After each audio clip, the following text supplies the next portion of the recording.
How do you find potential investors? I think you find potential investors by just living life and just continuing to do your craft and grow. And those people will just come along.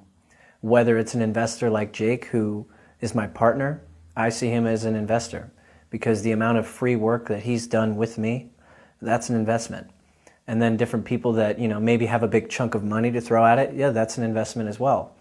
I think it just comes from doing your craft and meeting people and exploring and being a good person, but not seeing people for that. You can't just see someone, oh, this person has a lot of money, let me make friends with them. Like, you don't do that. You're not ready. You're not ready to receive money for a film if that's how you see them. So I think it's just, living your life, and you get these ideas, and then just to talk specifically about getting a certain person invested in a movie, Jake always talks about there has to be a win-win.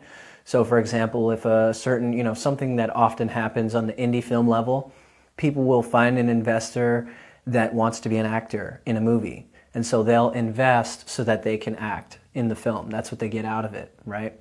Or say the investor really likes a certain sport, or, you could have a conversation, right? If someone's interested in making movies, okay, well, what do you want out of this? Just ask what they want. Because if they're investing, right? If I'm buying something from the store, it's because I want something from it. I want a product that, gratifies me in a certain way. So if they're investing in a movie, it's not for money, because people know movies don't make money as much as, other investments do.